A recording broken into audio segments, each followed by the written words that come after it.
Yo, what is up, guys? Dom here from ASMR Cruise, and today we got a pretty crazy story for you guys.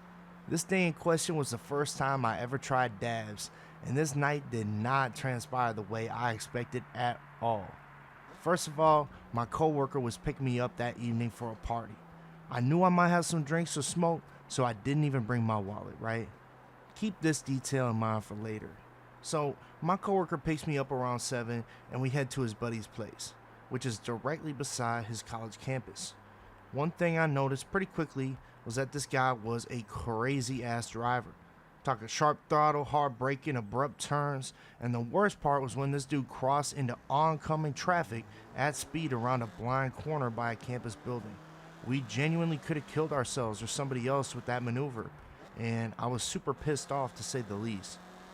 We were going to his buddy's place to pregame and then hit a party across town after that, so at this point I was praying somebody else would be driving us there. This guy was probably the worst driver I'd ever been a passenger with. I can't even lie to you guys. But we get there and basically off rip, I'm offered a dab to rip. I thought, it is hard to pass this experience up. And after the drive I had just had, I was definitely stressed, so he heats it up for me and drops in a nice glob. At this point, I was probably a year or two into my smoking weed career, so I've been high a lot of times, but surprisingly, I had never taken a dab. And guys, this dab was hot. It definitely hit me hard. Thankfully, we stayed there for about another hour, so I was able to level out a bit. Now guys, this is where things get hairy. Turns out my coworker and his friends wanted me to drive because they had all been drinking. Now, I should have said no to this. I definitely should have said no. I'm not even sure why I agreed. Obviously, my coworker was already a horrible driver sober, and now that he had been drinking, I absolutely refused to get in that car if he was behind the wheel. I guess I agreed because I wanted to see this party. His friends were counting on me, and at the time I convinced myself I was fine. Only problem was, I was definitely a little high still, and furthermore, I didn't have my wallet, which means I didn't have my license either. So yeah, guys, absolutely cooked. This is not a good look. This happened like 5 years ago though, and screw it. I think the story's worth telling because somehow it gets even worse from here. So we hop in his 2000 Jetta and head over to the function. And this is when I'm informed that my guy has a headlight out on his car. That's fantastic, thanks. So for most of the way there, we just used our brights. After about 10 minutes, we made it to the neighborhood and onto the dead-end street where this party was. By this point, I had turned the brights off because I didn't want to shine a tractor beam through the living room of every house in that neighborhood. This dead-end road had a hill on it, and right as we come over the hill, there's two cop cars.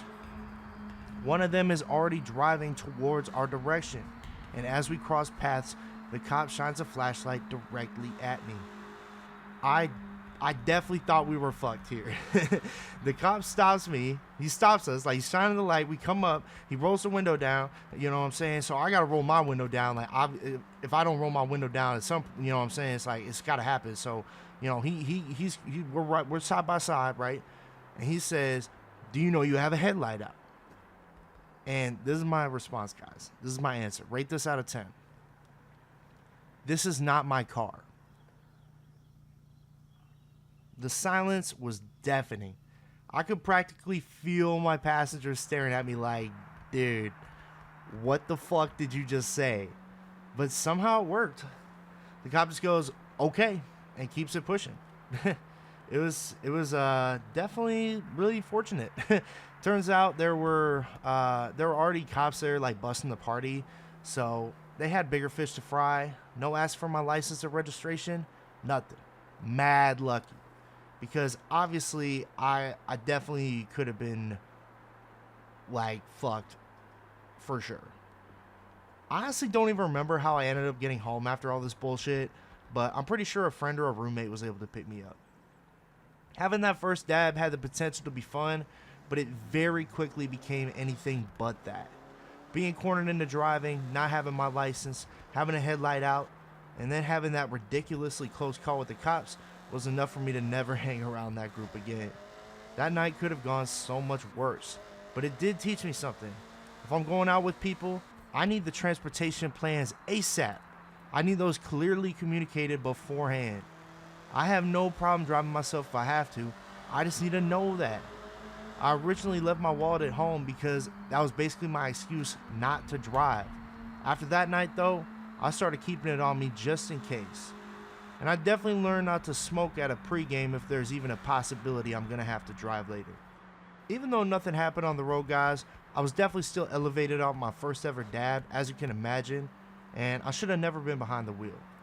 But yeah, guys, that's the story of my first dab, and how one little glob somehow turned me into driving a busted Jetta with no license directly into a police raid.